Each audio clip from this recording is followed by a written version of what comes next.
ترکی کے معروف صوفی بزرگ شیخ محمد آفندی کی نماز جنازہ میں عوام کا سمندر۔ ترک سرزمین پر اسلام کی روشنی پھیلانے والے معروف صوفی بزرگ استاد شیخ محمد آفندی، جن کا انتقال 23 جون 2022 کو 93 سال کی عمر میں ہوا تھا، کی نماز جنازہ ترکی کے شہر استنبول کی معروف جامع مسجد سلطان فاتح میں ادا کر دی گئی۔ نماز جنازہ میں ترک صدر رجب طیب اردگان سمیت اعلیٰ حکومتی شخصیات، دنیا بھر سے آئے علماء کرام اور لاکھوں لوگوں نے شرکت کی۔ شیخ محمود آفندی کی نماز جنازہ کے لیے ہزاروں مسلمانوں نے صبح سویرے سے ہی جامع مسجد الفاتح استنبول کا رخ کر لیا تھا۔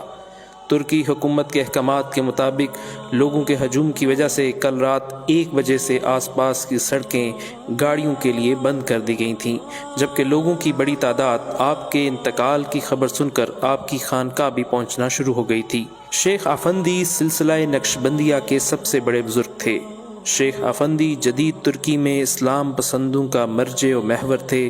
لاکھوں لوگوں کے داڑھی رکھنے کا سبب، لاکھوں کو مسجد لانے کا محرک، ترکی کے لیے 15ویں صدی ہجری کے مجدد کے طور پر انہیں دیکھا جاتا تھا۔ ترک صدر طیب اردوان کا شمار بھی آپ کے عقیدت مندوں میں ہوتا ہے۔ شیخ محمود آفندی نے 40 سال تک دین کی تدریس کا کام جاری رکھا۔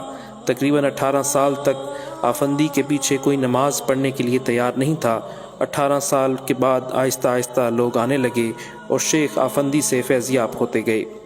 استاد شیخ محمد آفندی کو حافظ قرآن ہونے کے ساتھ ساتھ دینی علوم پر عبور حاصل تھا۔